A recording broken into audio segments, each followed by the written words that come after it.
Okay, hey there everybody. Might as well get started here. Hey, back at 50 feet, how are ya? So today we're going to be looking at making a rough draft for a Godot RPG. Similar to Earthbound is what I'm going to be using as my inspiration here. So, yeah, let's get started. First thing that's going on here, I was going to do some stuff for Kitty Quark, but I'm not.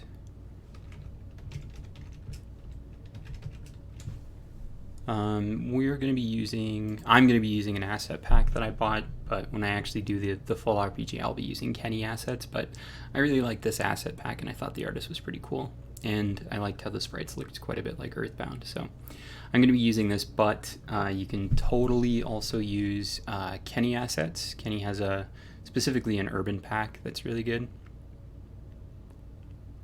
Oh, nice, Kyle. Good to see you. Glad to know I could help out. Anyway, Kenny has some assets that will work just fine for this too. So, all right, we're going to start with a new fresh project here. New project. I'm going to put this in my projects folder. This isn't the actual tutorial series. I'll do the actual tutorial series when the match 3 Godot one is done. We're going to do that folder, and we're going to call this Godot Bound. All right, so there we go. I have my phone in front of me so I can look at the chat. So I think there's kind of a delay today. I want to say it's like maybe even 15 seconds. So there's a bit of a delay between you saying something and me answering it. That's why. Sorry, I'm just getting everything all set up on my phone so I can look at chat.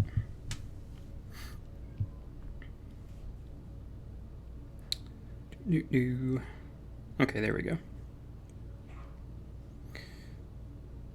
Slumber Studio says, perfect, since I will use Godot for my thesis. Nice. What are you doing a thesis in?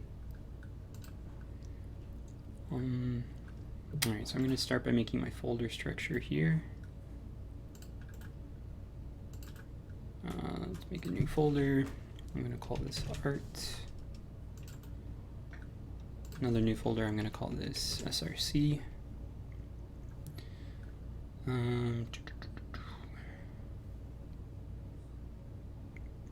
Hey there, Razor, how are you? Let's make a 2D scene.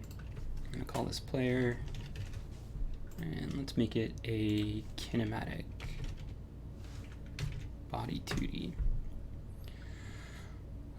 Before I go any further, I'm going to save this in source in a new folder called player. Save. All right, cool. Now let's add a few child nodes. Let's add a sprite. And collision shape 2D, and let's make a new rectangle shape for that. Other Kyle. Godot, yeah, Godot is pretty amazing, and the future of it looks pretty good.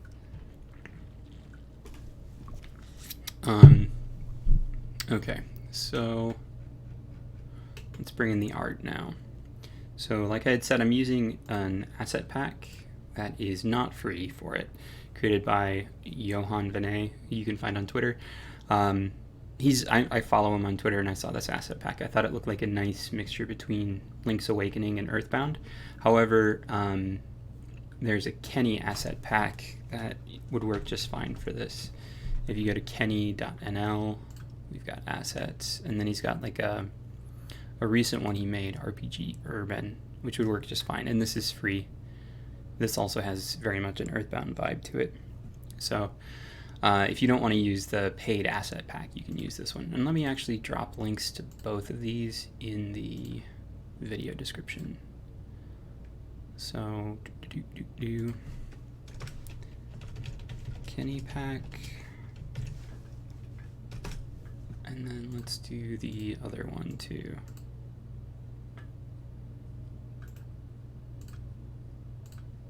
And then let's do, all right, cool. So there's links to the assets I'm using and possible other assets you could use.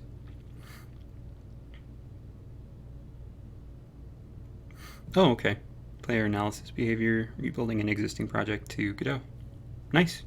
I hope that goes well for you. All right, so let's bring in that asset pack here. Channel assets, 2D, pixel. So I'm just gonna I'll grab all of this from here. That's not what I meant to do, but it didn't work anyway. All right, so somehow Godot is fine if it's a file, but if it's a folder, Godot sometimes freaks out. So copy, documents, projects, Godot projects, Godot Bound, art, paste.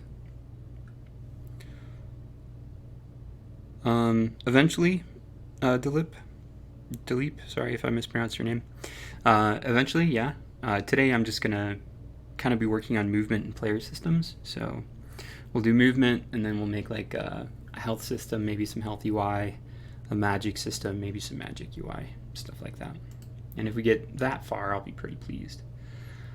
Okay, so for the sprites here, heroes, sprite sheet. There we go. So I want to use idle down as my main sprite. And since these are sprite sheets, I'm going to end up having to, let me re-import all of these really quickly. I'm going to end up having to use an animation player and the animation part of the sprite. So let's turn off the filter and re-import. All right, cool. And animation H-frames, looks like there's 8, yep. And we're on frame 0. And let's make that collision shape a little bit smaller, say 4, and then move it down 4. Let's make the X a little smaller too.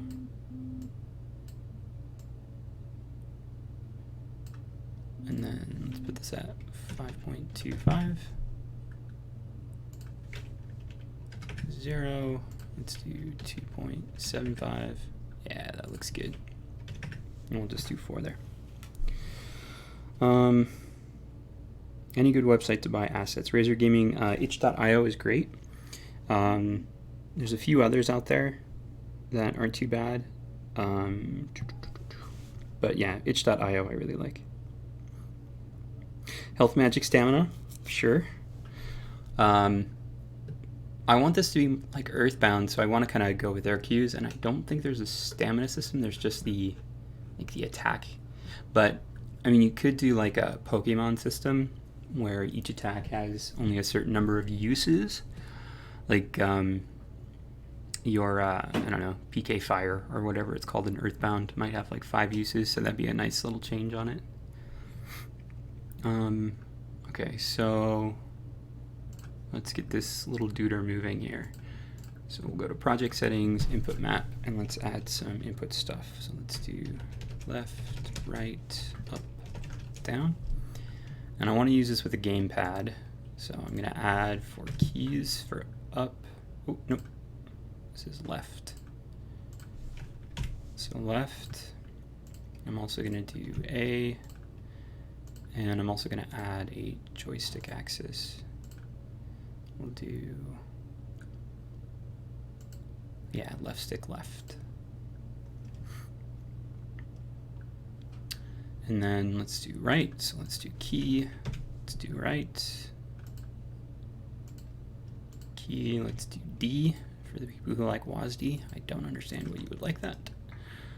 This one isn't going to be a key. This one's going to be joy axis. All devices. Left stick right. And then up is up. It's also W, for whoop words. Joy axis, all devices, left stick up, and down, key down.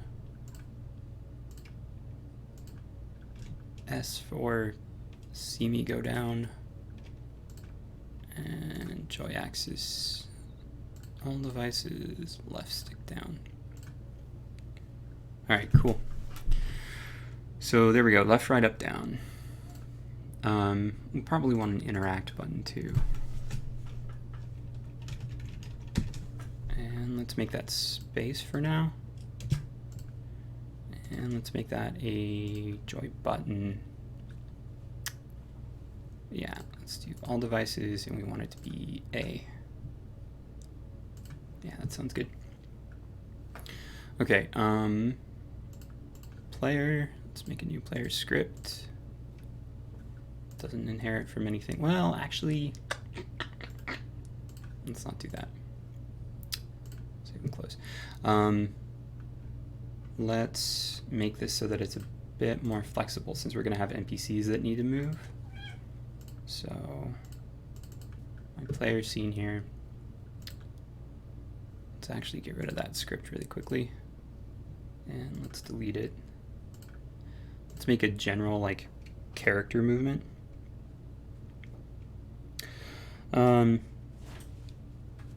Heriton Sun, sorry if I mispronounced your name, says, hello, wish to say much thanks for your awesome tutorial videos. Thank you.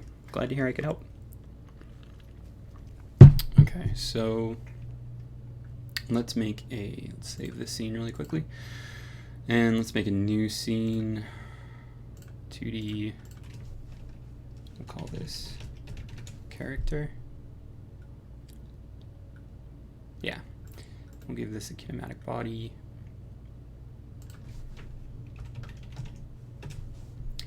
And we'll give it a sprite.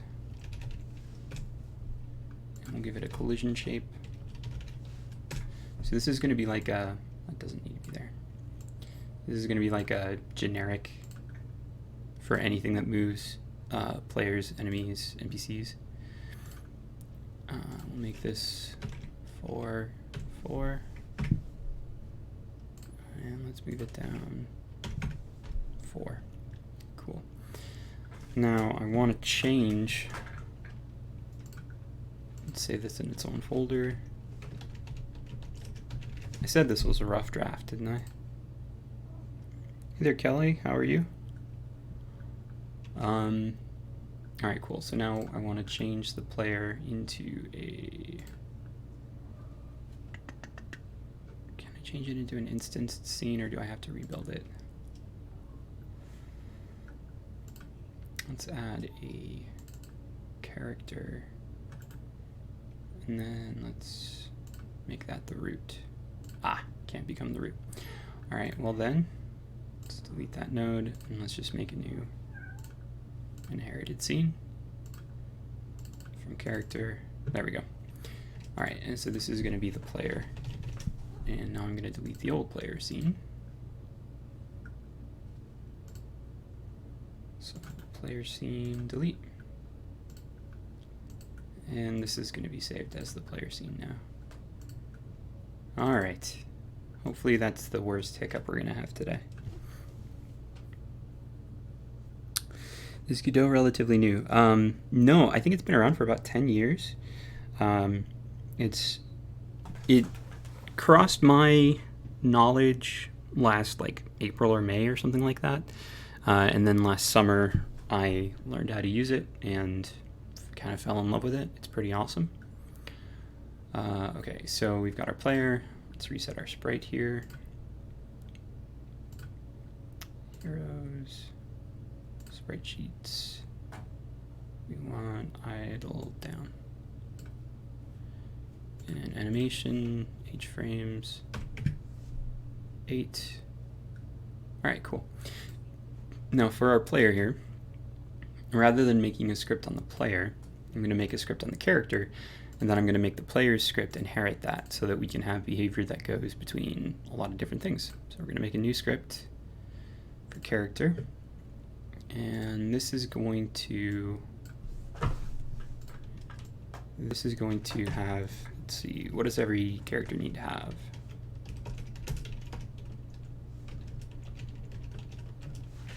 Let's give it a speed of 64. I'm using typed GDScript in this.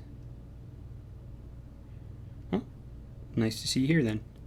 I'm using typed GDScript in this. I'm not using that currently in the Match 3 tutorial, but in any other Godot tutorials I make going forward that aren't part of a series I already started, I'm going to be using typed GDScript. So that's what this is. So we've got export var speed is 64.0. What else do we need to make a reference to? Nothing else at the moment, I think. So we're going to make a function that I'm going to call motion. And motion is going to take 2 arguments. It's going to need a magnitude and a direction. Let's just have it do a direction. So motion, yeah, let's do magnitude and direction. So let's say that we have a direction vector 2 and magnitude, which is a float. And then we're going to do move and slide, direction dot normalized times magnitude vector 2 dot 0. All right, so I just did a lot of stuff there. Let me typed GDScript. So Slumber, there's like 4 different languages you can use with Godot. So you can get the C# version, and you can use C# if you like. C# has slightly better performance than the native GDScript, but in Godot 3.1, they introduced typed GDScript, which is it's a little less Python-esque and a little more JavaScript-y. And typed GDScript performs almost as well as C# does, and better than regular GDScript. And then you can code in C++ if you want to, and then there's also a visual scripting language that I've never used because I don't like visual scripting languages. But there you go. So typed GDScript just means that rather than, like, I could have this just be direction comma magnitude and it would work just fine.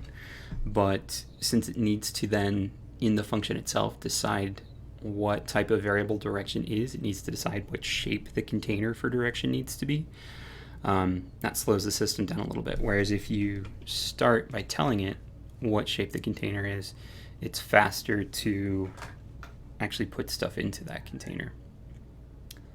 Okay, so here's our motion script. Now let's go to our player. And our player is, nope. Player. Our player is not going to use the character script. Instead, they're going to use a new script that inherits the character script. Okay, so now it extends everything that was already in the character script. Well, the reason I'm doing that is,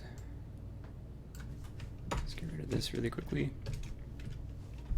That way I can have it move when I use the keys, whereas if it were like an NPC, you could have it move based on decisions that the script makes. So I don't think I need ready.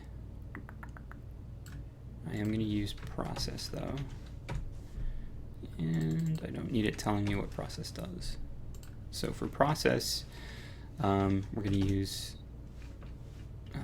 let's go use a temporary vector 2 that we're going to call temporary movement or something like that.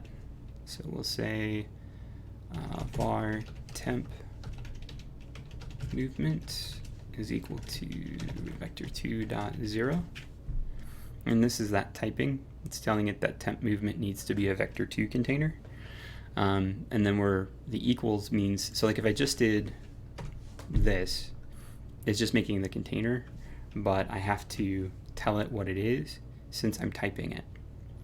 If I weren't typing it, I could just have it be var temp movement, and then it would need to imply what kind of container it is later on, if that makes sense. So what I'm going to do is I'm going to say temp movement is equal to, this is going to be a little confusing here, but because I want to use joysticks, I have to do it this way. So temp movement is going to be equal to input.get action strength. And the reason it's get action strength is because we're using an analog stick on a controller. And so analog sticks aren't just on or off. They have values from 0, in this case 0 to 1, the way that Godot does stuff, but in Unity it's negative 1 to 1.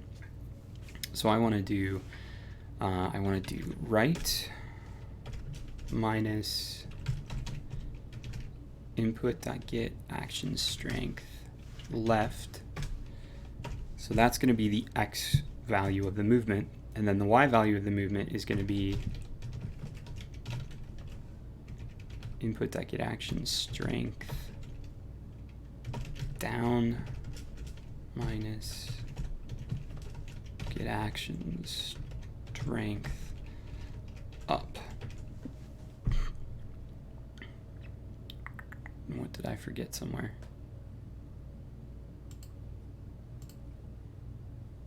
What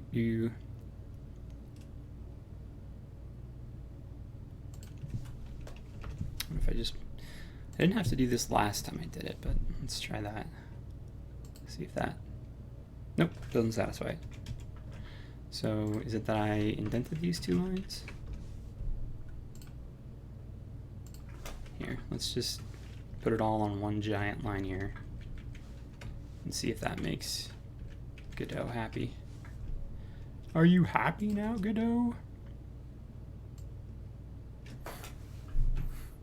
Where did I forget? Oh, I didn't cast it as a vector too, that's why. Duh. Okay, so now I can have it like this so that it's more readable. Okay, so that's the temp movement here. So then what I want to do is call motion or move. Did I call it motion? Yep. Motion with the temp movement vector as the direction, and then the speed as the magnitude. All right. Thank you, Kyle. You're absolutely right. Earthbound can move diagonally, yes. In fact, Earthbound actually, nobody seems to remember this until they actually play it again. Earthbound has an 8-directional animation system, which is incredibly rare in games of that type. This is only going to have a 4-directional animation system. So basically telling the game what this stuff is instead of... Yeah, Slumber, that's what type GDScript does. And by doing that, it makes it a little bit more efficient. It makes it run a little bit faster. I haven't noticed a difference, but I mean, even a small difference is a difference. So, okay, and then my ready function, nope, and then, yeah, let's try that out. I might have made some mistakes here, but let's see. So let's hit play. Okay, this is the teeniest RPG character ever. All right. All right, so since everything is 16 by 16, let's go to our settings here, and let's make our window not quite so ridiculous. All right, so I want my window to be, let's see, if it's 16 by 9, let's do 640 by 360. But then let's port that to the screen as 1024. Let's actually even port it as 1080, 1920 by 1080. It'll be giant. Oh, I forgot to change the viewport type. So 2D, and I'll keep the aspect. Let's try that now. Yeah, that's better. It's a bit too big though, I think.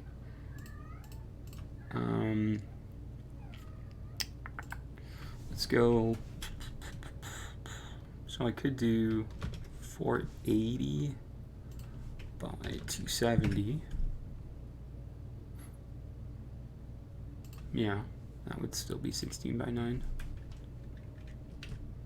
That's better. And that movement feels pretty good. Okay, so we got our player moving. That's good, and we've got some physics on him. Let's get some animations working here. Now, this particular asset pack, and it's true with the Kenny asset pack that I linked in the description too, both of them use one giant sprite sheet for the animations, and the animated sprite, at least as far as I know, let's look at the actual animated sprite to make sure, requires your animations to be separate. Yeah, see, this wants separate frames here. So we're going to use an animation player with our sprite. So actually, and because characters will need that too, let's add that to our base scene. Animation player. And I know the animation tree player can be used to make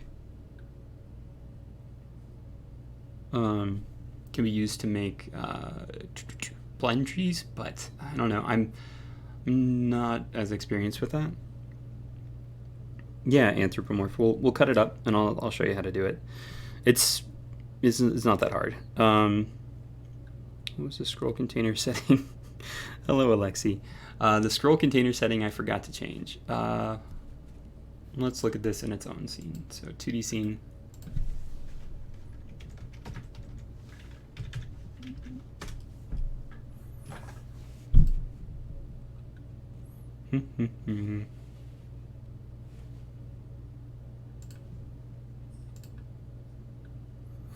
I think it's this one. I think it's mouse needs to be pass or ignore. I think it needs to be pass. You can, so Anthropomorph says that you can use sprite sheets with an animated sprite. I looked everywhere last night because I was thinking about this, and I was looking at making animation, and I looked everywhere trying to find out how to use a strip like this has. So like this is a strip for like the death animation or the jump roll animation or whatever. I looked everywhere for that and I couldn't find one. So yeah, Anthropomorph, you're right, mouse. Again, there's like a 20-second delay here. Okay, well, I mean, let's try it here. Maybe there is a way. So let's change this to an animated sprite. Let's go back to our player. New sprite frames. Oh, maybe. So let's go in here. Let's look at walk down.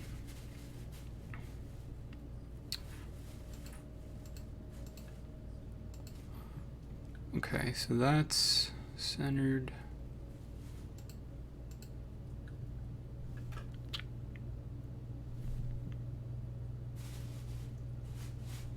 Thanks, Anthropomorph. And yeah, Anthropomorph, you're right. Godot versus Unity, it's Coke versus Pepsi.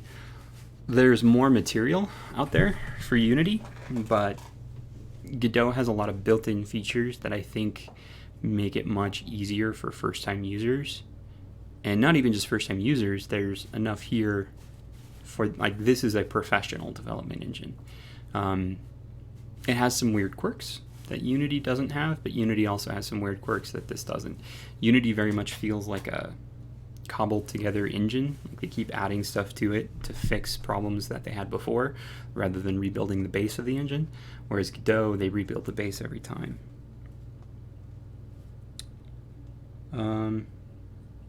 Yeah, I'm glad that worked for you. Okay, so I don't want to spend too much time messing around with this. I think I'm just going to put it back to a regular sprite and use the animation player because I know how to do that. Yeah, we're in the player, so idle down. Animation, H frames, 8. Yeah, if open source is important to you, then the fact that Godot is open source should be all there is to it. Entertainment 47. There's a few other really good open source engines out there too you might like. Phaser, I think Default is open source, and that's the Candy Crush engine, so that might be good depending on if you want to do 2D or 3D. Love is really good. Superpowers is good. Anyway, so back to this. So animation player, we're going to make a new animation. I'm going to call this walk down. This is going to have a length of 0.8 seconds, and we're going to snap by 0.2 seconds, and it's going to loop. And I think I have to tell it, yeah, I want my root node to be the sprite. Because otherwise, well, no, I guess, oh, you can still, can I still, if I make it the, I swear I was doing this the other day and I had to change it, but I guess I don't. Okay, so first I'm going to key in a texture. So for walk down, we need the walk down texture.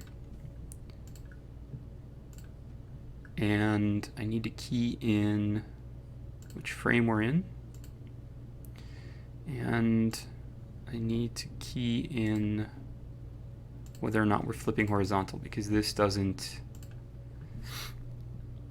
differentiate. You think Godot is not very good for professional use. I understand where you're coming from with that,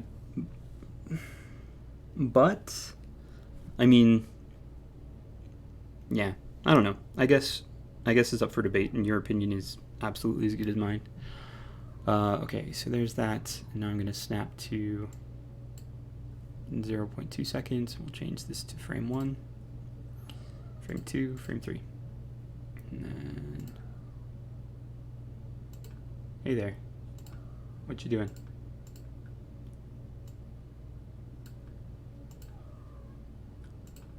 Walk down.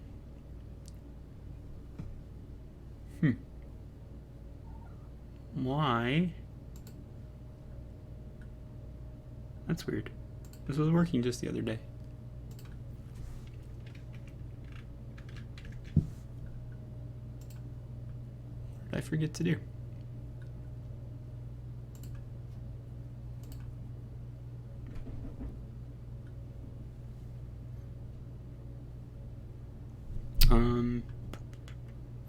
I forgot to do something.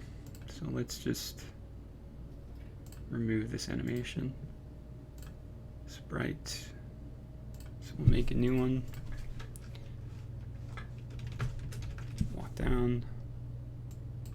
Again, I want this to be 0.8 seconds. I want it to loop 0.2 seconds. Hello there, Farshad. Don't know if I'm pronouncing that correctly. 4.0 is coming soon. 3.2 is coming before 4.0. So I would expect 4. Since they haven't even done beta tests on 3.2 yet, I wouldn't expect 4.0 for at least another year. Juan is still working on the Vulkan implementation.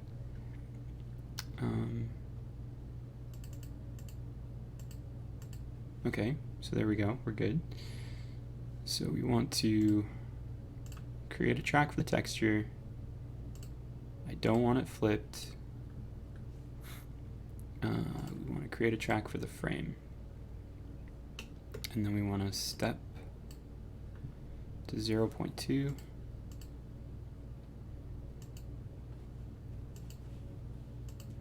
Okay.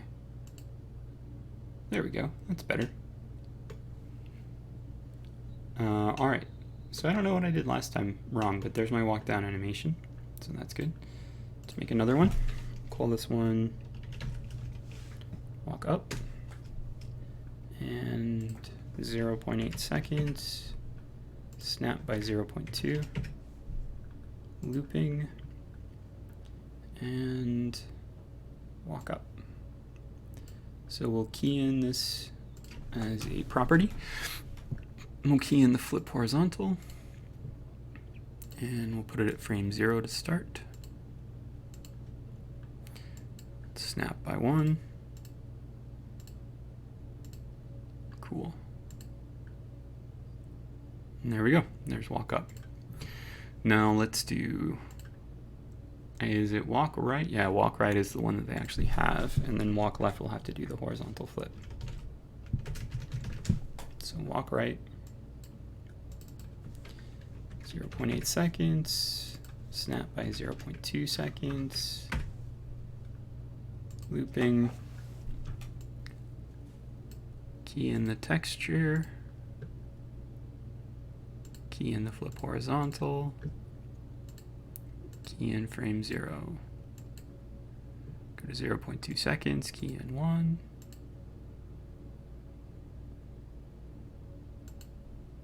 did I do that right? Yeah. See, I like the little floppiness on his hat.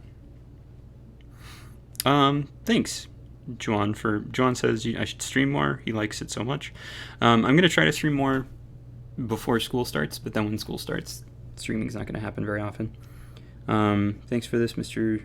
Rarvi says, thanks for this, Mr. Taft. Been meaning to try Godot next, and this project is a lot more interesting to me than Match 3. We'll definitely follow along with this later. Yeah, I know, I did the Match 3 one mainly because I wanted to do a puzzle game, and so I taught myself how to make a Match 3 game, and then I made it again in like 4 different engines.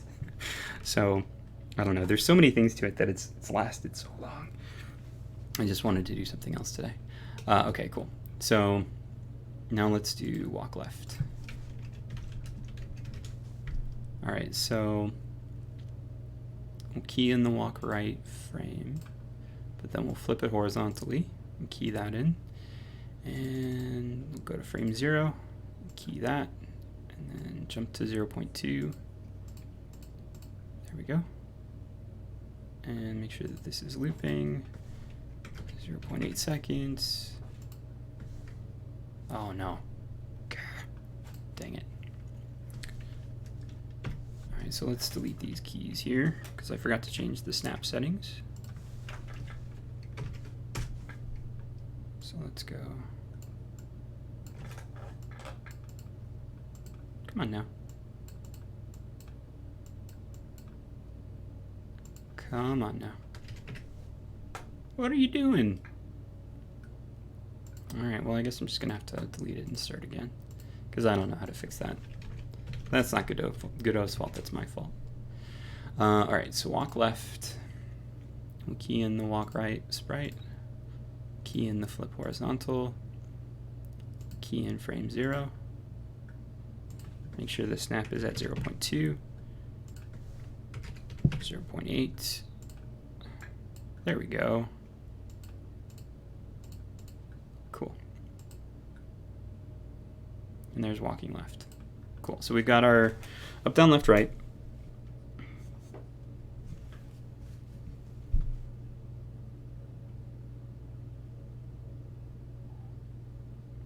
Yeah, anthropomorph, that's what I'm doing. I'm using a sprite node. I uploaded the sheet, and what I'm animating is the frame from the V frames and the H frames. So I guess it is the way to do it. Juan Linietsky, one of the guys behind this, Juan Linietsky and Ariel Mansour, they said that they wanted everything to move to the animated sprite, but I guess they're not ready for that yet. The Entertainment 47 says, I wonder if they will C# is the future or Godot script. I know I'm talking about Microsoft, sorry, but this one is still on my mind.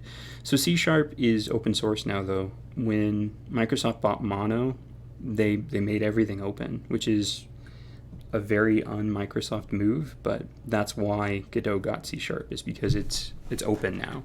They can have C# 7.0. It is not me, I prefer Python. I prefer Python too, I just think it's easier. We'll have battles similar to Final Fantasy. I really want to learn how to do. So, June? I don't know if I'm pronouncing your name correctly. I'm sorry. I wanted to use Godot as a reference, or not Godot, Earthbound as a reference. So it'll be similar to Earthbound, but When we get to that, I'll discuss how to do like Final Fantasy-esque battles. All right, so let's make animations for the idols. So idle down. Yeah, this one we don't have to do anything for. We just need to give it the actual thingy thing with the thing and the two things. So idle down. Key this in. Key that in. Nope. And key that in. And then let's make idle up. And key that in. Key that in. And key that in. And let's make idle right.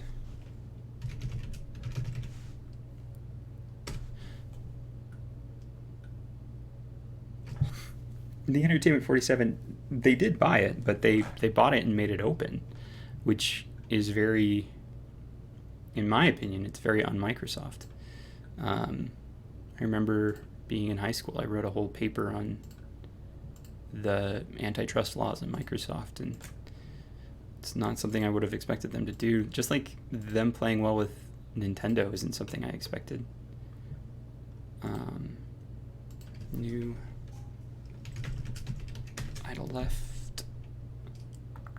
So we want the idle right. We want it to not be, nope, we want it flipped. And we want the frame. Well, Slumber Studio, that's one of the things. Final Fantasy has such a wide variation, even within that series. Like if you're talking Final Fantasy 2 versus 3 versus 4 versus 5 versus 6, those games are all very different in their battle system. So like 3 has a job system, but no active time battle. 4 has an active time battle, but no job system, and 5 has both. And then 6 has a limited job system and active time battle. So like, and 2 has that weird, you level up in things by doing them. Hello. I have no idea how to pronounce that, so I'm not going to try, but hello. Okay, so there we go. We've got our animations made. Now in the, let's get rid of this. Don't save. So in the character here, oh, because this is animated, change type. I really hope that doesn't mess everything up over here. I'm sure it's going to. Yeah, it did. But do my animations still exist?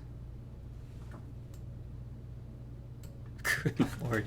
I forgot to change the character back to regular sprite, and I think it messed up all my animations.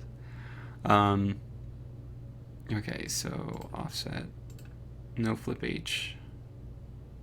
H frames 8.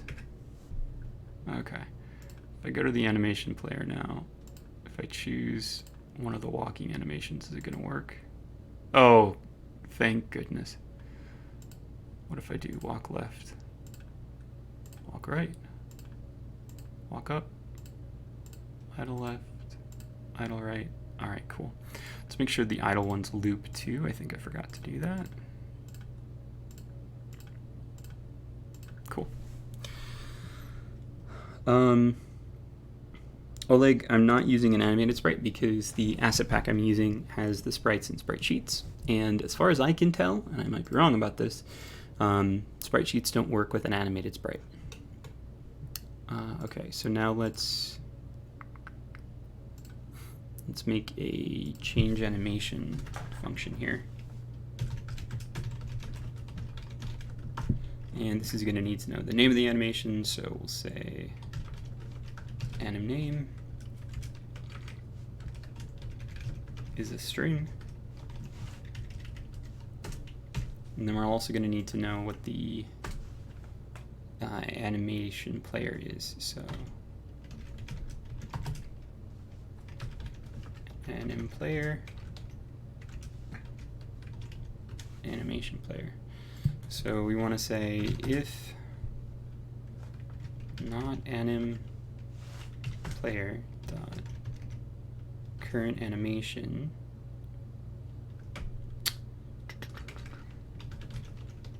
player dot current animation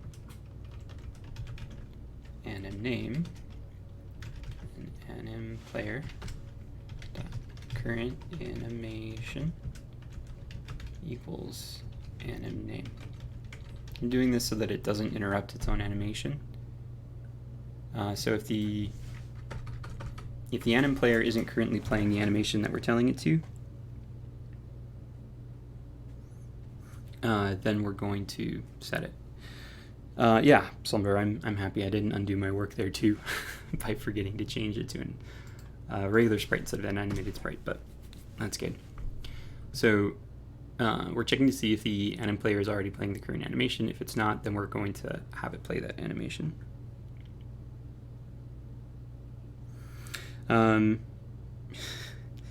Gingerageous Games, that's a cool name. Says that I think they saw that they were working on sprite sheets for animated sprites for 3.2. That very well could be. Juan has tweeted out a lot of stuff that he's working on for both 3.2 and 4.0, so it might be a 3.2 thing. Because I know he wants to phase out this combination of things in favor of just using the animated sprite. Okay, so back to here, and I don't like not seeing it, so I'm going to give it animation, H frames, 8. There we go. All right, now what we have to do is in the player script. So here we're going to do a couple things. So first,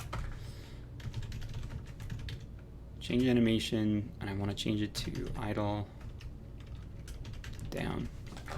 So in the ready function, we're going to change the animation to be idle down, and then I'm going to make a new function for, I need to know what direction the player is facing.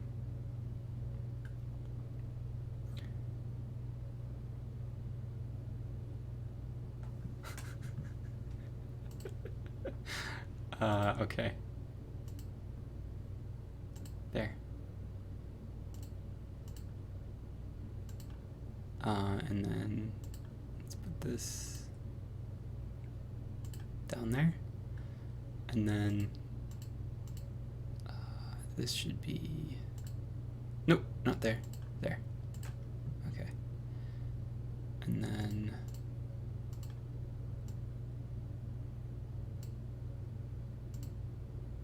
is the inspector supposed to be over here then?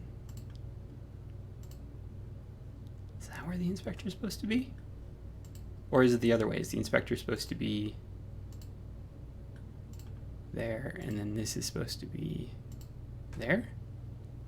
Is that how it's supposed to be? So you said thank you, but that was like 20 seconds ago. So I'm gonna wait a moment for you to see if this is right. And if it's not right, tell me where I need to move stuff.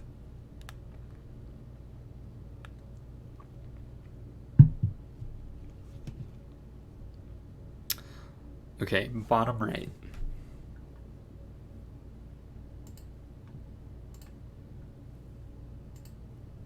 But then, okay, bottom right, inspector, and node. Okay, cool. So, bottom right, inspector, and node. Did I just get rid of everything? Oh no, it has, okay. So inspector and node, so scene is gonna go over here.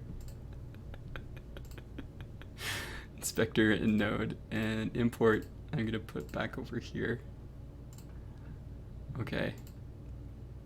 All right. I'm gonna wait 15-20 seconds here. I know these two need to be moved backwards. There we go. I'm gonna wait 15-20 seconds here to see if there's any other changes you would like me to make. Top right, scene, and import. Okay. Bottom right, inspector and node. Top right, scene, and import. But then what goes on the left?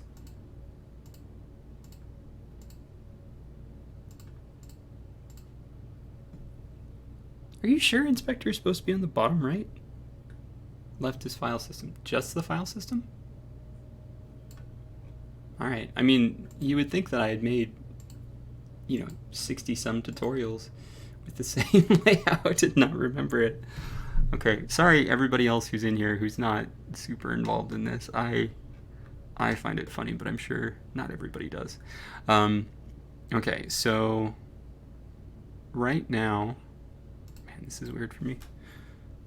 Right now, I've got my player, and they're in that animation. If I hit play, see, they're still in that animation. So the animation didn't change. So,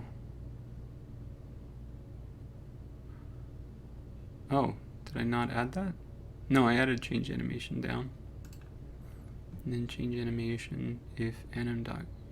Oh, this should be does not equal. Not is equal to, does not equal. Okay, let's try that now. Should change to the down animation. There we go. So that's working. Now, we just have to be able to change it to the correct animation based on where things are moving. So I'm going to create a function here inside the character script, because this is another thing that a lot of things might need to use to return a vector 2 based on a direction of movement.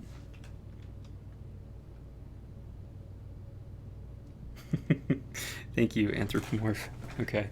And thank you, The Entertainment 47. All right, so let's call this function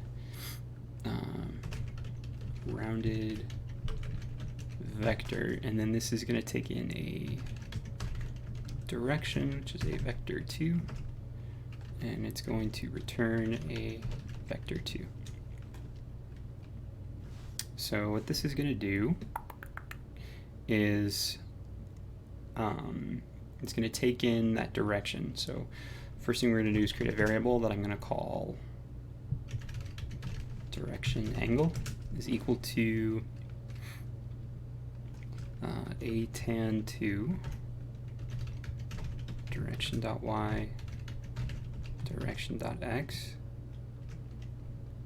and then if direction angle is, let's see, the way Godot does stuff is 0's here, but 90 isn't here, 90's down there. So it's 0, 90, 180, 270. So if direction.angle is greater than 45 and direction.angle is less than or equal to 135, we're going to return vector 2 dot down.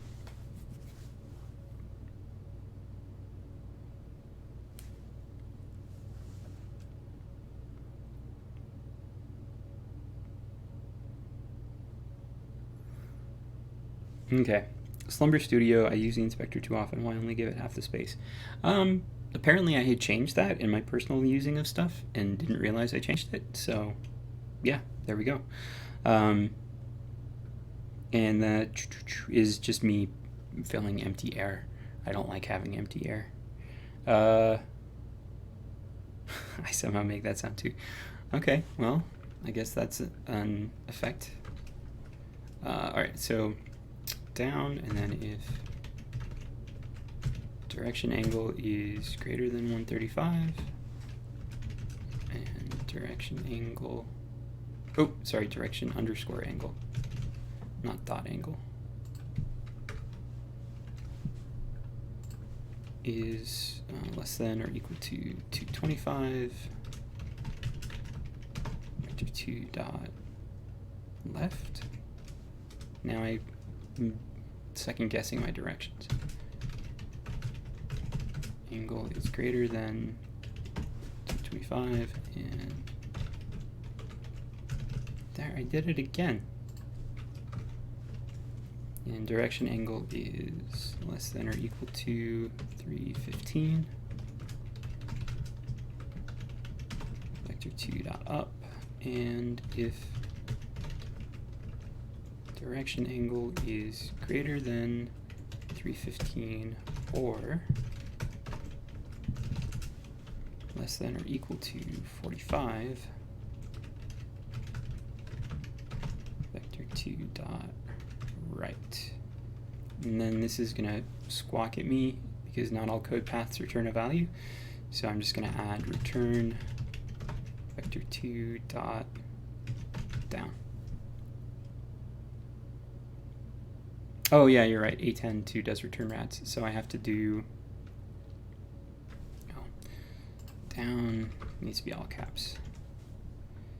So I need to do rad to degree of A10 So I didn't explain any of the math behind that there. Hey buddy, how are you? My cat just came to say hi. Hey buddy. So A10 is arctangent. If you tell it a y value and an x value, it'll tell you the value of the angle that connects those in radians. So I have to change it from radians to degrees because I'm using degrees here. I could have used radians, but that would be even more confusing.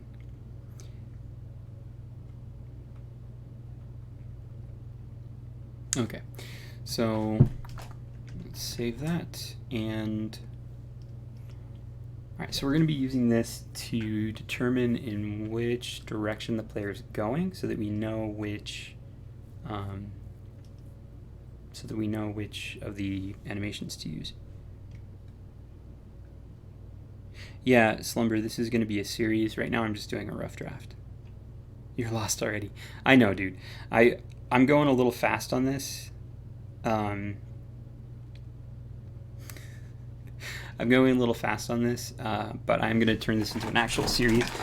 Wow, that was a loud chair squeak. This would end up being like, I don't know, part 4 or 5 already. If I had waited, you would have said.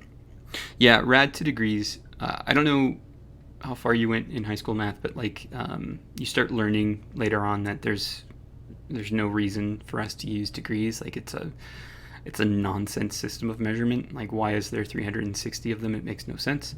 There's another way that you can measure angles around a circle because all circles have a circumference of 2 pi. So you can just call like this is 0 and then all the way around is 2 pi, which means halfway around is pi, a quarter away around is pi over 2, 3/4 is 3 pi over 2. And then it's a system of measurement that makes more sense. So that's what computers use, because 360 degrees is some Babylonian nonsense that we're stuck with. Yes, Oleg, it's the first RPG development stream, and this is more of a rough draft than anything. There'll be like an actual series to go with this. I'm just kind of working ahead to make sure I know what I'm doing before I started. So I don't just have the first 10 videos planned out and then not know what to do after that. Okay, so this is in the character script. In the player script, we want to take that motion vector, or the temp movement vector. We want to put the temp movement vector into here, and then based on what we get back out, change our animation. So we're going to do function. Let's not do change animation. Let's do find direction. Actually, let's do find direction and animate. It's probably too long. You already lost the cake, now the pie too. I know. Pie is that, it's that weird. So pi has been made to be more confusing than it is. Pi is just the ratio of diameter to circumference. So if you take any circle and take how long it is around, so the circumference, and divide it by how long it is across through the center, you'll get pi. No matter how big or how small the circle is, it's the same thing. How much animations are you using? I have 8 animations in the Entertainment 47. I guess it's time to relearn math, guys. Well, I mean, I have kids every year ask me where they can use stuff like this, and I tell them, and nobody likes to hear that. So find direction and animate. So we're going to say var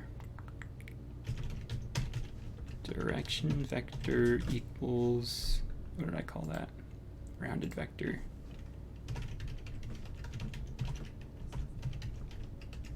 Temp movement. So I'm creating a variable that is the direction vector, which is the rounded vector. And I've done a lot of coding, so I want to make sure this works before I go any further. So I'm just going to have it print direction vector, and then I'm going to call this from process, which is going to spam my output, but that'll be fine. Find direction and animate. All right, so let's go out of here and let's play. Okay. Nope, nope, nope, nope. Nope, not what I wanted to do. Settle down. Okay. So 0, 1, 1, 0, negative 1, 0, 1, 0, 0, 1. Okay, 1, 0, 0, 1. It's reading left and right correctly, and it's reading down correctly. It's not reading up correctly. So what did I do?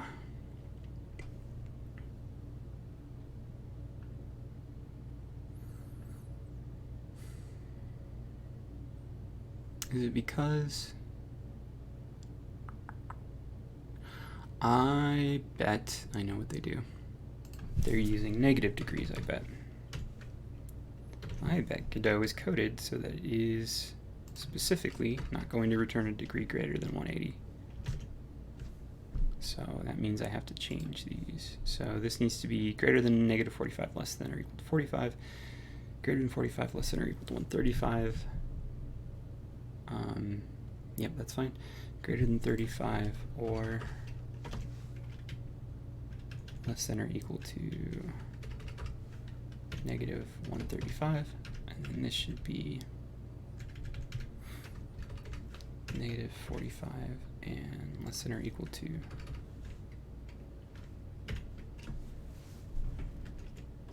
wait. Okay, so for left,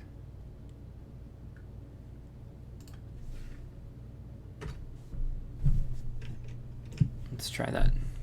I'll explain what I did in just a second. Let's make sure that this is all right. So 0, 1, no, so it's reading up and down is the same. Left and right are fine. That's weird. Okay, greater than 45, less than 135. Oh, that's why. This should be less than, greater than. I'll explain what I did in just a second. I'm just in my head here for a moment. 0, 1, there we go. All right, cool. So let me look at the comments here really quickly. Oleg, yeah, trigonometry in America, it's algebra 2 when you learn it. At least that's where it is in the standards. Sometimes I wish GDScript would be real Python and use the awesome methods. Yeah, that would be cool, the Entertainment 47. Anthropomorph, I thought new math was when the kids told me they weren't allowed to carry numbers during addition in elementary school math. The Incredibles made math. Yeah. See, the whole thing with, I don't know, that's something completely different. Godot hates pie too. Good God, I'm gonna have to switch to cheesecake. Just Google degree circle, yeah. Probably not implemented. Hi. Hello, Mateo. Slumber, I'm gonna be streaming for about another 45 minutes. Mateo, grid-based cell movement. That's not what I'm doing here today. Hi, hello, finally Godot. Yes, today we're doing a Godot stream. Okay, cool. So back into my player here. Plus, I thought I had added the chat to the screen, but it looks like I didn't. I'll have to fix that before the next time I stream. So let's get rid of this printing the direction vector, and let's use a match statement. So match direction vector. If it's vector2 dot up, then I'm going to change animation to walk down, vector2 dot down, change animation, walk up, right, change animation, walk right, vector2 dot left, change animation. So this is just the walking animations. The idle animations won't be there yet. So what I'm doing is I'm creating a direction vector. It's that rounded vector from temp movement. And rounded vectors are very useful in a forward directional movement system, which is why I put it in the character script instead of the player script. So when the player finds the direction to animate, it's going to go with the direction vector, and then this match, essentially it's Godot's or GDScript's version of a switch statement. So it's going to check what the direction vector is. If the direction vector is this, it'll do that. If it's this, it'll do that. And if it's this, it'll do that. And this, that. You don't have to add a default statement, and you don't have to add breaks in this, unlike with a switch statement. So let's try this out.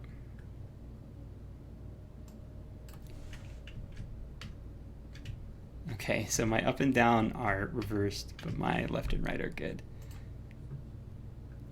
Oh, hey, that's why. Walk up. Some of you might have even seen that. All right, so let's play. All right, cool. That's not too bad. Nice. All right, so let's add the idle animations. So for player, I'm going to add a new variable for whether or not it's moving. So we'll call this var moving equals false to default. We're going to find our temp movement, and then if temp movement dot length, which is how long that vector is greater than 0, meaning if we're actually moving, then moving equals true, else moving equals false. Then when we do our find direction and animate, we're going to say if moving, we're going to do that, else change animation idle up. So I'm going to add these changes here. So if moving, this seems a little bit smelly. I'm sure there's a way I can make this better, which is why this is a rough draft and not like super great.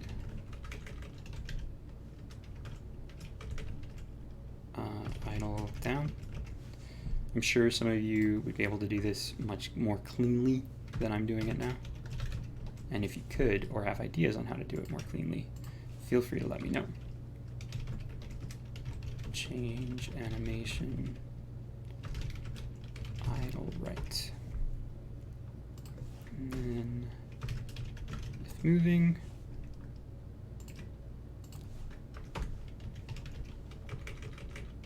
else animation idle left. Okay, so let's look at the chat here really quickly. Hi, finally Godot. Clearly I don't understand directions.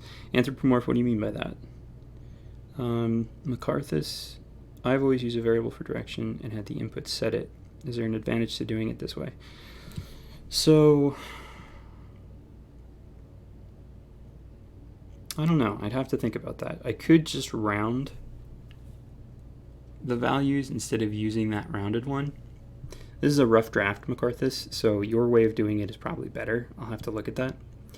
The Entertainment 47, do you mean for a game like this or for like a platformer that you want to see a ladder go up and down? Well, like the rounded vector function takes a direction and returns a cardinal direction. So if it's like 3 units right and 2 units up, it would return just right.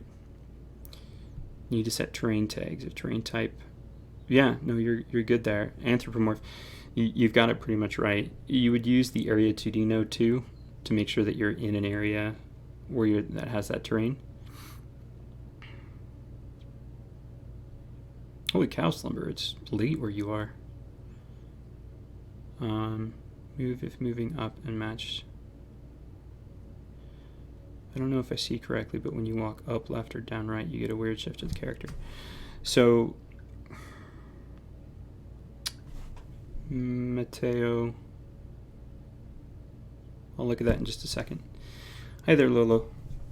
Okay, so let me save this scene, and then let's look at how the character looks when they move.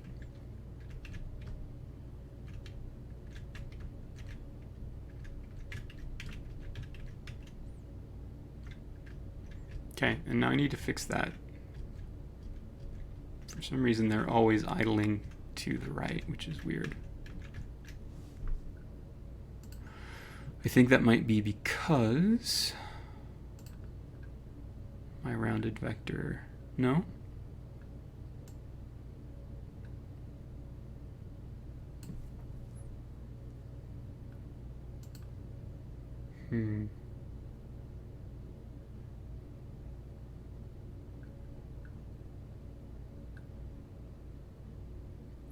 Oh, okay. I'm going to create a previous movement variable here. I know what the issue is. We'll call it last move.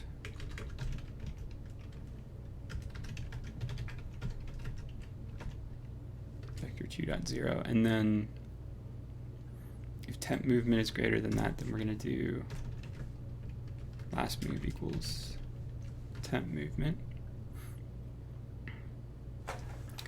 And then we'll do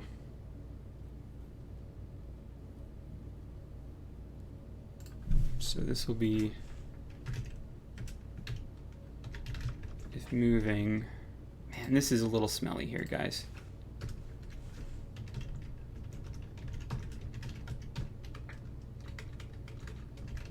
Well, nah.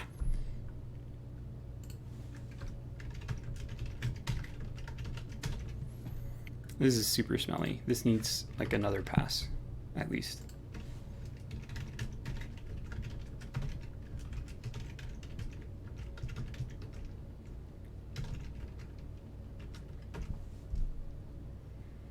Okay, so let's try this now. I'll look at chat in just a second here. Okay, we'll see that works now.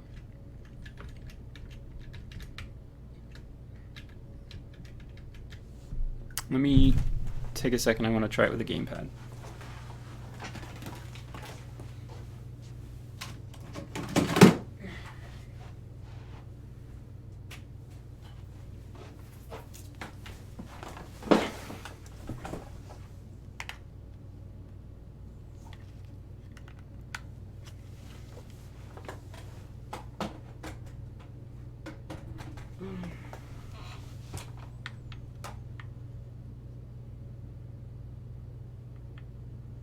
Okay, I'm using an Xbox One pad, and that actually feels pretty good. It feels better like this than it does.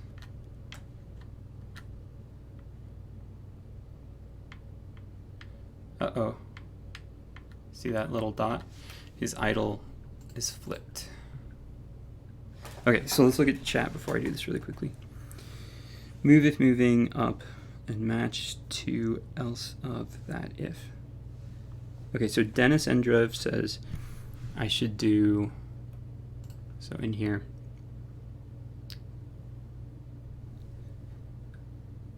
move if, hold on, move if moving up and match to else of that if.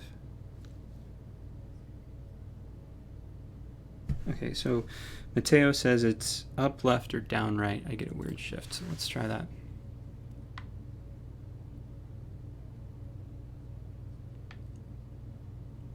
So that shift might be from, like, because right now I'm using an analog stick, so if I go like until I reach that halfway mark where it's 45 degrees in one direction, it goes in the other, which is one of the weird things about 4-directional movement systems. That's why Earthbound has 8-way movement. Hello, Lolo.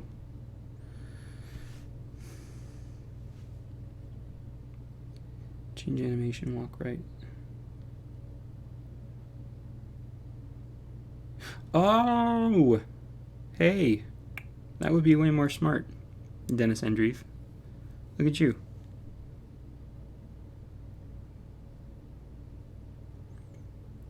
Mateo's in Argentina, 2:23 p.m. Yes, diagonal movement is here. You live, you learn. Very true, anthropomorph. When you move down the idle animation, flip horizontal. Yeah, I'll fix that in just a second. Looks fluent. Xbox One pad. All the PlayStation kids hiss. I have those in here too. It's just that I don't think I have the drivers for the PS4 on my computer. Godot remove. Never. I think it was a grid-based movement. One move, 32 pixels. So you could do that, yeah. If you're doing that outside of like a roguelike, though, I think it feels kind of weird. Especially if you're trying to emulate Earthbound. Earthbound did have a grid-based movement system, but they hit it super well to the point where it didn't feel like it was grid-based. All right, so let's take a look at some of these, how I can clean this up a bit here. So I've got my temp movement is that, and then motion. And then if temp movement dot length is greater than 0, moving is true. Last move, temp movement. Now he said,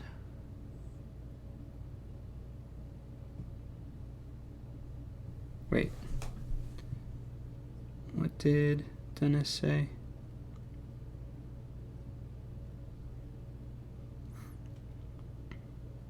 Okay, I think there has to be an easier way to do this here. This block. And I see what Dennis's suggestion is. Or maybe Denny, since you've only got one S. I see your suggestion. I'm just trying. There has to be an even easier way to do this. I don't want the whole time to be just me staring at the code and going, but. So we get the temporary movement, and then we call motion and give it the speed. If the temporary movement dot length is greater than 0, meaning if it's actually moving, then we'll find direction and animate.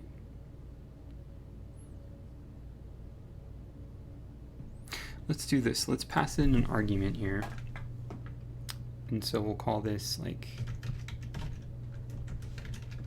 direction, which is a vector 2. And then here, find direction and animate with temp movement.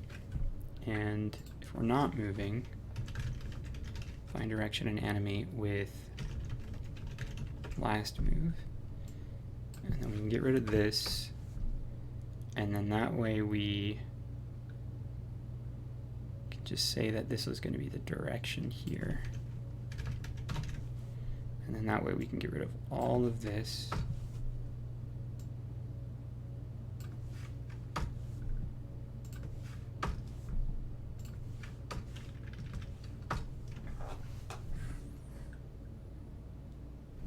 This should be var. Okay, so that cleans up some stuff.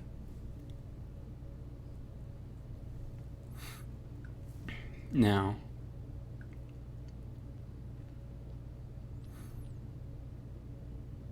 for this,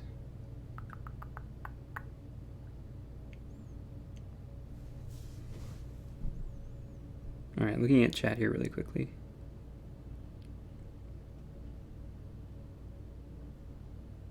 Okay, Ahmed, I'm working on a movement system for a top-down RPG similar to Earthbound.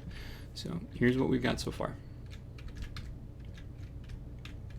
I'm using an asset pack that you can find a link for in the description.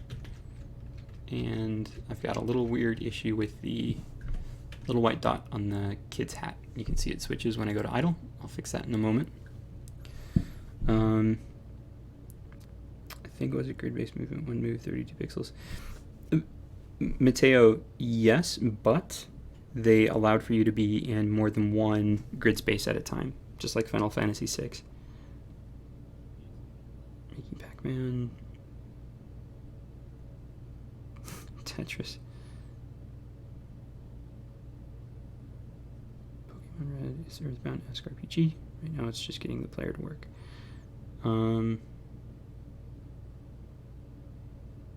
Okay. Seems like the language of the internet is sarcasm. Okay, so now I'm just thinking about how I can make this cleaner. Does it really matter if this is cleaner or not? Probably not. I'll leave it for now. I'll think on that. Okay, so now for my character scenes. I want every character to have some health, so I'm going to add that as an actual node. And I'll call this health. And I want every character to have like mana, or I'm going to call it energy. This is going to be like mana.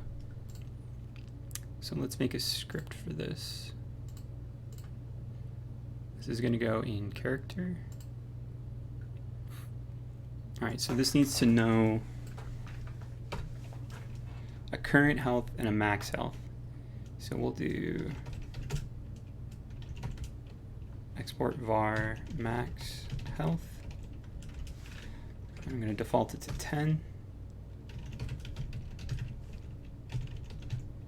And var current health, which is a float. So this should be 10.0. In ready, I'm going to make the current health equal to the max health.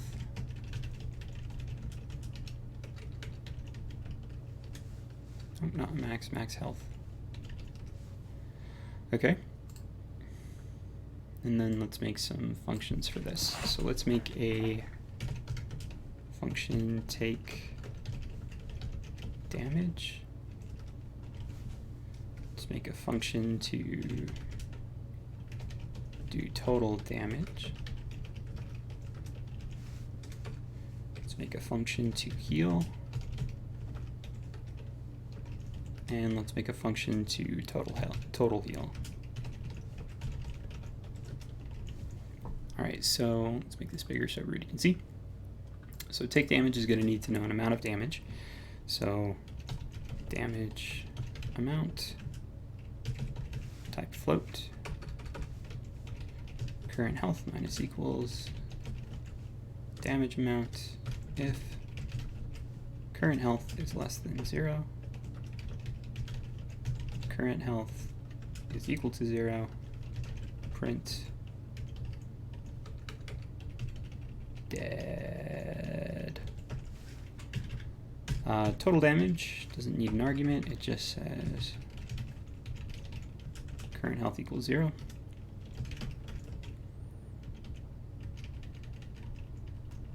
Dead. Heal needs to know an amount to heal for, so heal amount, type float, current health plus equals heal amount. If current health is greater than max health, then current health is equal to max health. And then total heal just does current health equal to max health, which means that instead of doing this in ready, I could just do total heal.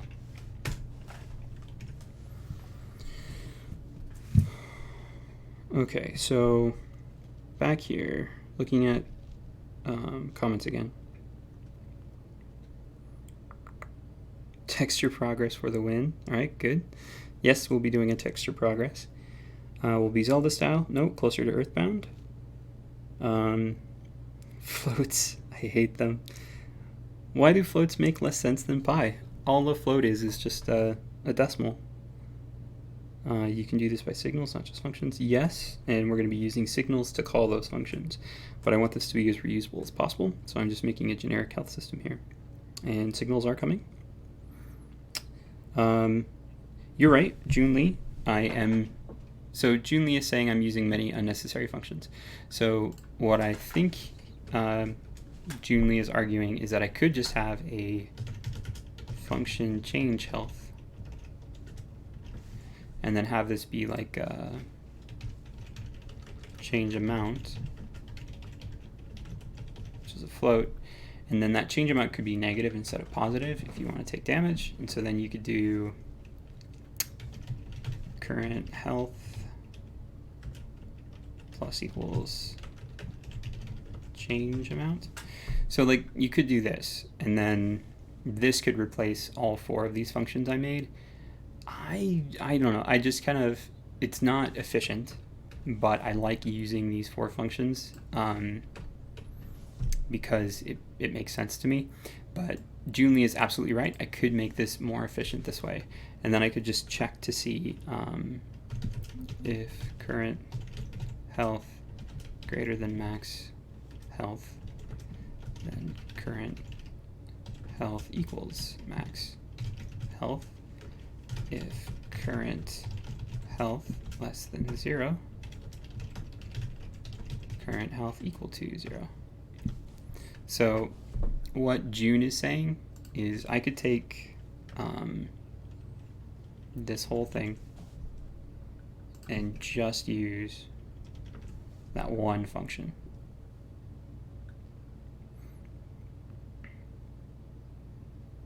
Oleg is saying I could change my total heal as well. You guys are absolutely right. And I don't know. I like this pattern. And this could just be total heal, max health. And then that means I'd have to have this be equal to 0 to start. And then total heal. Yeah. Oh, because this is total heal. It could be change health.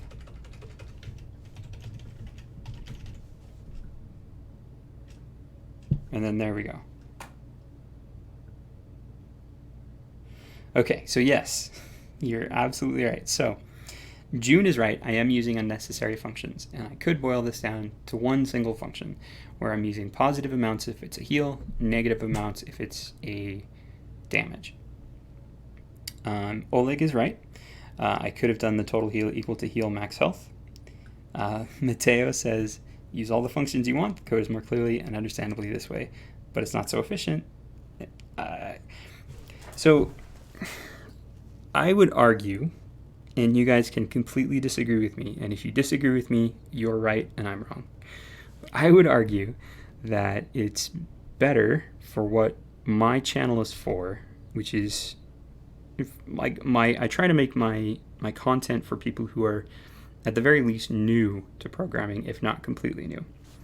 I would argue that it is better for a beginner to see these 4 functions versus this one function. Now, as to whether or not these using 4 functions is more or less efficient, it's less efficient not as far as the processing speed or processing amount required. It's equally efficient as far as the processing required. It is less efficient in me writing all of these and then making sure that everybody understands the 4 different functions. This is not any more efficient processing wise, but it is more efficient as you just have to remember the one function. Oh, greater than 0? This should be less than 0. Thank you, Oleg. I meant for it to be less than 0. Okay, cool. I didn't make that mistake in the other one. Memory is cheap. Programmers are not cheap. Good point, Mateo. And good point, June. You guys are both right. So, yeah, whoever thinks they're right is right. And whoever thinks someone else is wrong is also right. I mean, this is not necessarily something I want to have a ton of arguments about. So what I could do here is change this from being health. So everywhere I see health, I'm going to change it to be value. And then, so I just want the value part. And this way I can reuse it for, so I'm just changing all of these from health to value, health to value. This way I don't have to make a new script for using this for the mana. So I'm just changing all of these to value.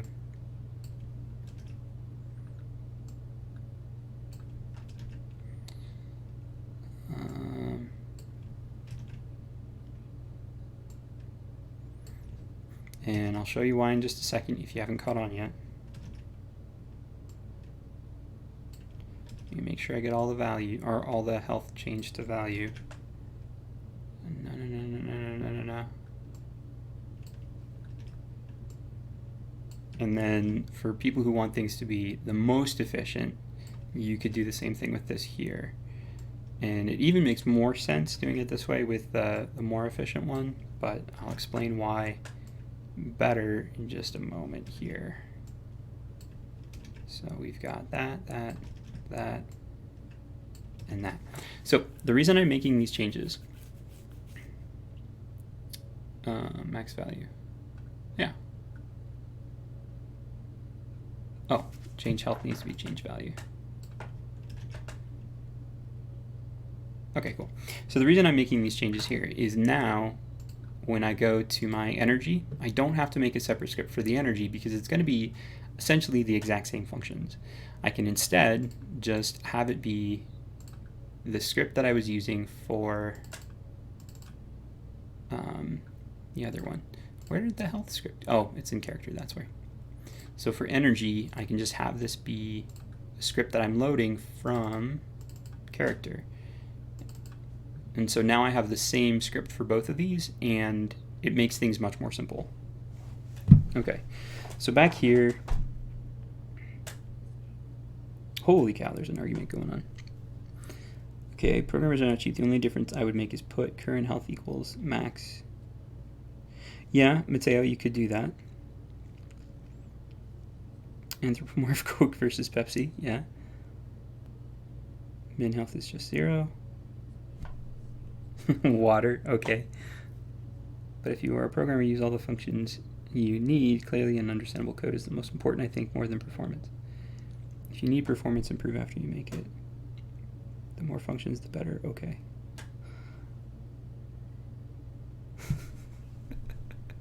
All right, so anyway, now for our player, let's make sure max value is 10. I hate it in RPGs when you have these ridiculous giant values for stuff. I really like Earthbound because it starts out with small values, even though those get pretty big later, or Paper Mario. Paper Mario is one of my favorite RPGs of all time because all the numbers are small. Like, I honestly think that if you took any Final Fantasy game and just divided every number by 100, you'd be better.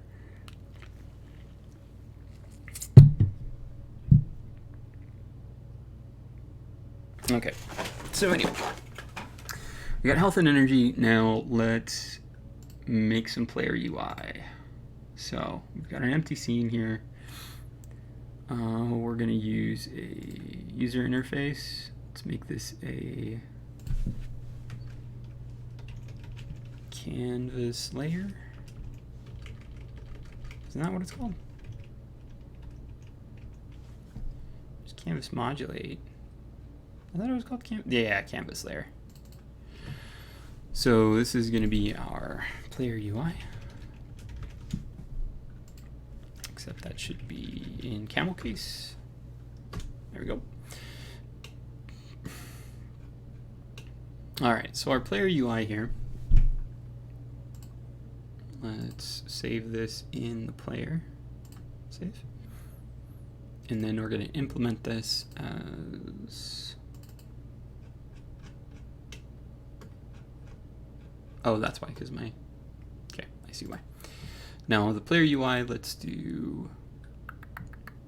add a child node of a margin container. And let's make the margin... What did I say the size of my screen was? 480 by 270. So 480, 270. And then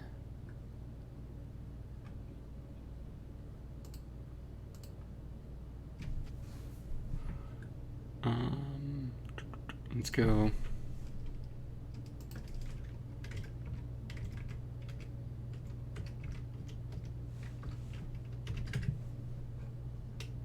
So we got a margin of 20 on everything.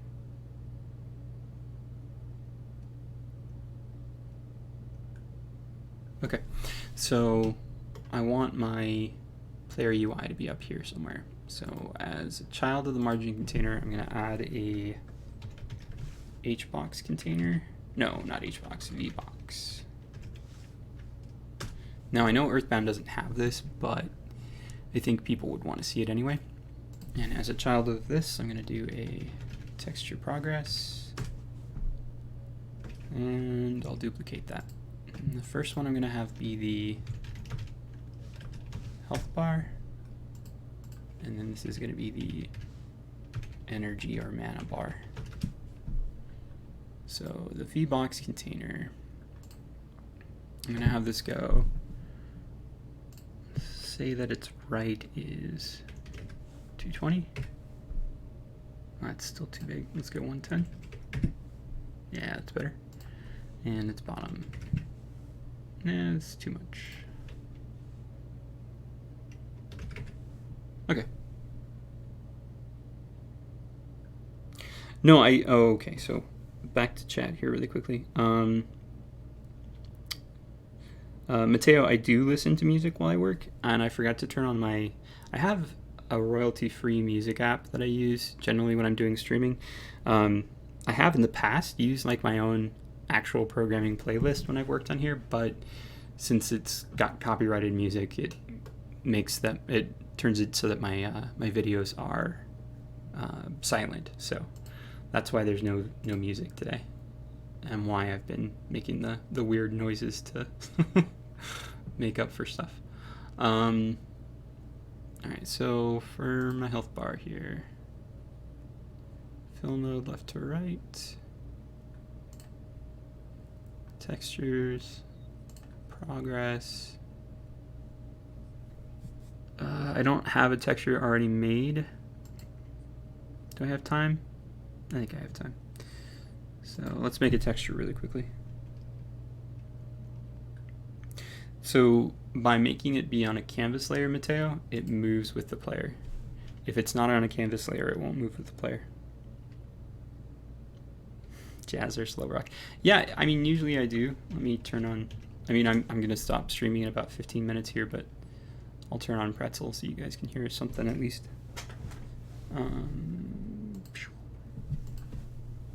There, and if that's too loud, let me know. Let me actually plug in my own headphones here. Okay, so let's go 32 by 32. We're just going to make a super simple health bar.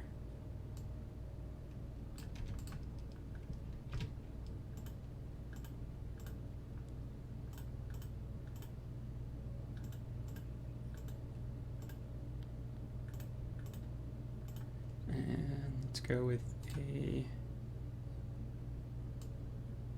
nope, not what I wanted.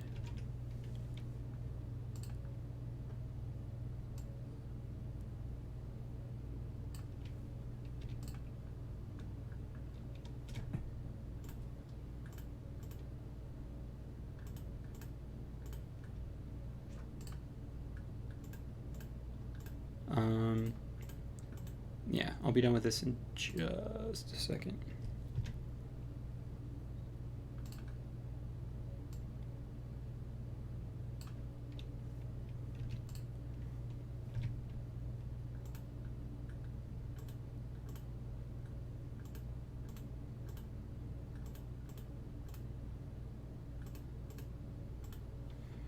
All right, so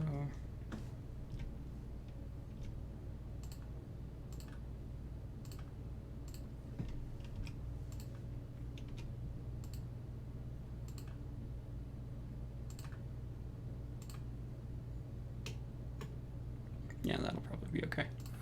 So let's export that as bar.png, and we'll put that on my desktop. All right. And then from my desktop, we'll bring this into art.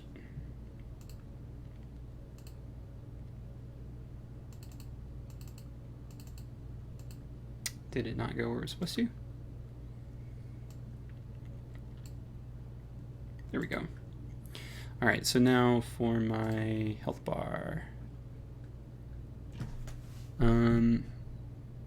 We're gonna 9 patch it, and my progress texture is gonna be this one. And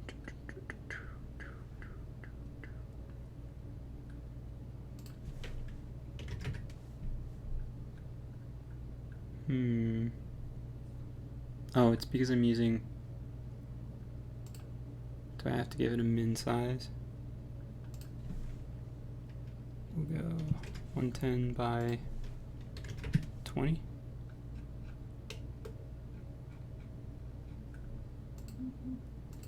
Huh, what am I forgetting to do? Okay, back to chat here really quickly.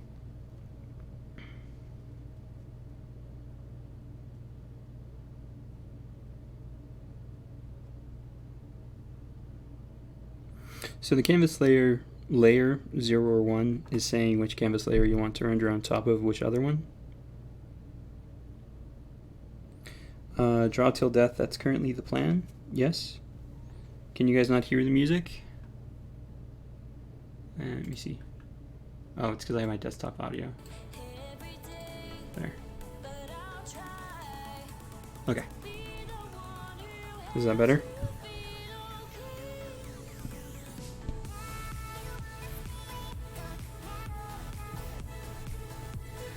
Okay,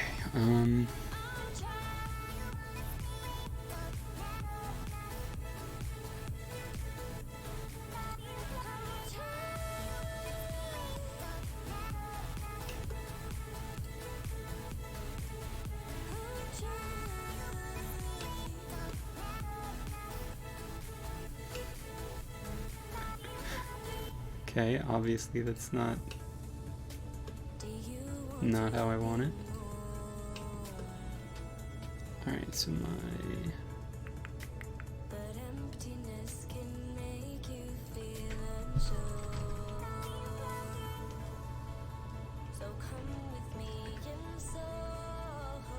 let's make sure that this is,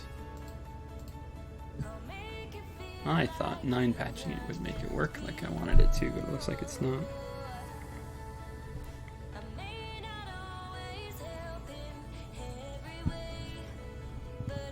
Change that margin dump. Alright, and then this one.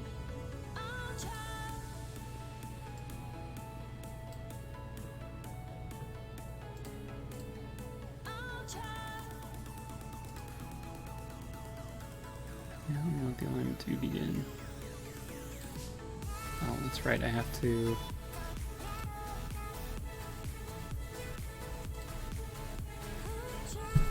So I want this to be 110 by 50, 110 by 50, and then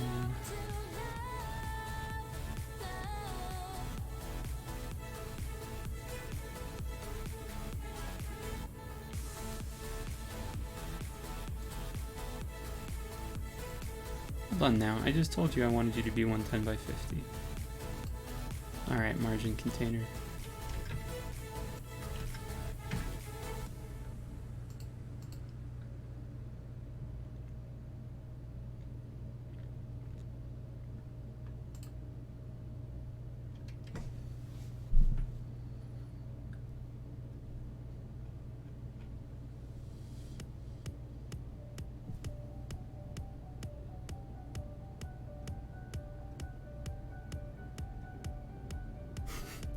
Yeah, the bar doesn't look so great. I just made it really quickly. Anyway, let's just save the scene really fast and then back to the player. And let's instantiate this in here. Now, I'm also going to add a camera 2D, and we'll make this current. And there we go. So it looks like this should be down here, but if I hit play, because I have it on a canvas layer, it's going to follow the player around. So the player's actually moving. It doesn't look like they are, but because I have it on a canvas layer, it's turned into an actual piece of UI now. On camera 2Ds, they're actually pretty cool. You can set their zoom. I use that for screen kick. It's a really, really simple way to do that. You can also animate it though. You can set offsets, like for example, if you want it to always be a little bit above the player, you can do like -20 there. You can have it where is it? Oh yeah, the drag margin and then the limit. So you can set limits for where you want the camera to go. And smooth. No. I do have graphic packages to help, just the one that I'm using right now didn't have any UI elements. So, and I wasn't thinking I'd actually get this far today. I'm actually pretty pleased that I got as far as getting our little duder to walk around. Before I go any further, let's fix that issue with idle down. So, flip H off. So that should fix the issue with the down idle animation. There we go. Alright, cool. So, that's probably going to be it for today. I'll work on this some more at some other time.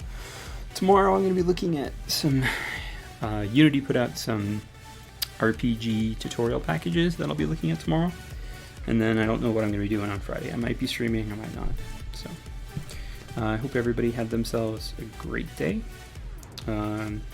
Maybe comments or questions or stuff like that. And yeah, I hope everybody has a good day.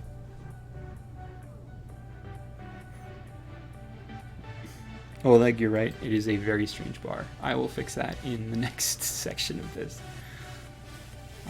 All right.